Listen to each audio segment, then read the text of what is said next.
Good afternoon, everyone. I'd like to welcome you on behalf of the Moray House trustees.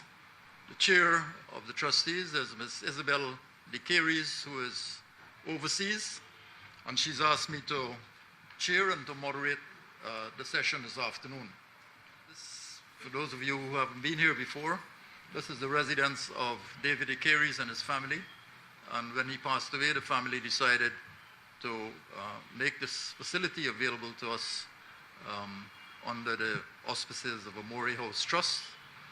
And the purpose of this is to provide an environment for discussion on any matter, politics, culture, for book launches, for cultural displays, really to encourage some intellectual depth and thought to issues which are current and those which should involve all Guyanese.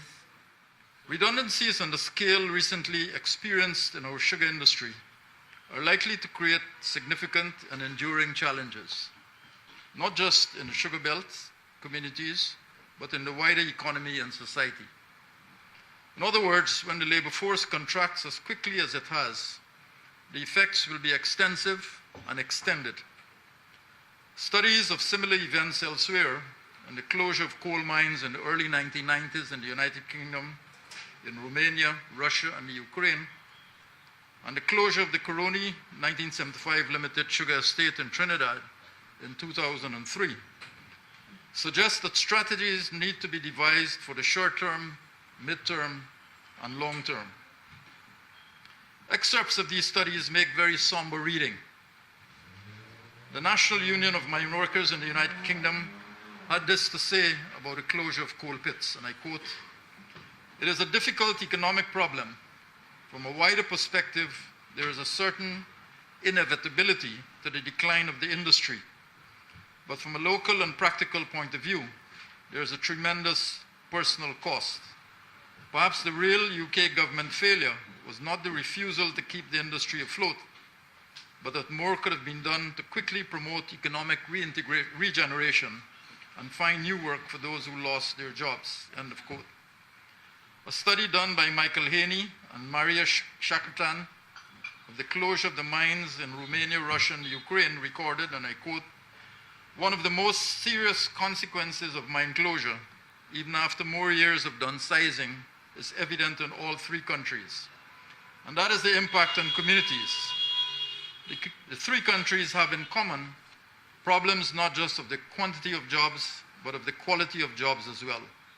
Long-term stable jobs providing livable wages are scarce. Worsening of living standards for many.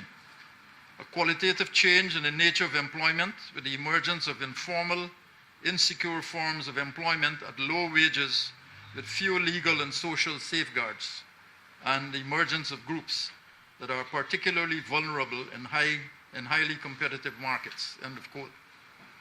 In Trinidad and Tobago, Dr. Sharon Gopal McNichol, a psychologist who was then a minister in the Ministry of Trade, said that when she heard of the shutdown of the Coroni Limited sugar estates, she warned that such a move should not take place without serious consideration of the impact on the workers. She told the Trinidad and Tobago Parliament in 2009, and I quote, "I would like this government to take stock of the socially and psychologically traumatic effects that this has had on the entire central area. Communities and families have been disrupted as a result of this move. Many sugar workers were hospitalized because of the trauma it took on their families. Constant uncertainty leads to anxiety. When anxiety is not addressed, it leads to depression.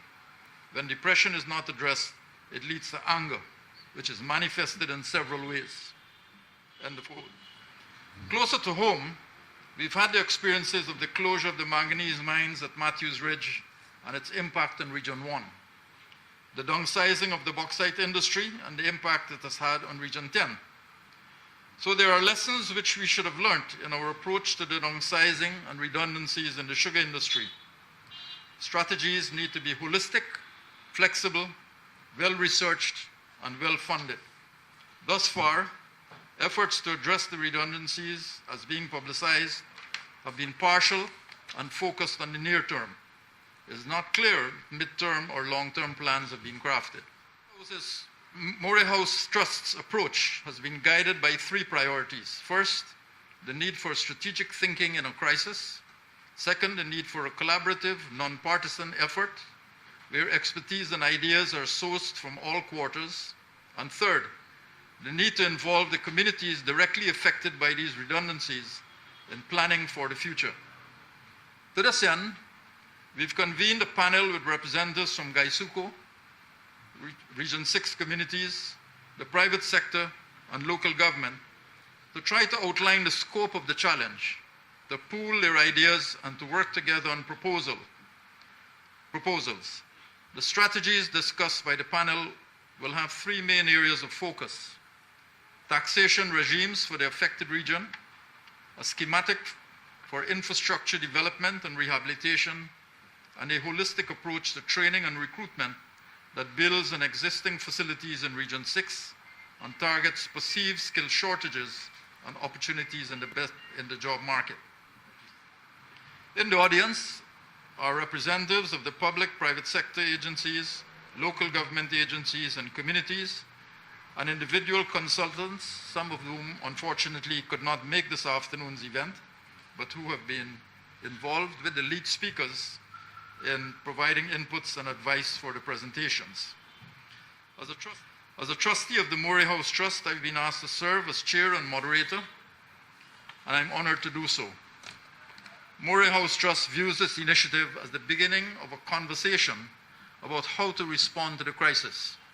Our aim is to help frame the questions, to help to kickstart the process required to craft a workable plan for economic revival in Region 6.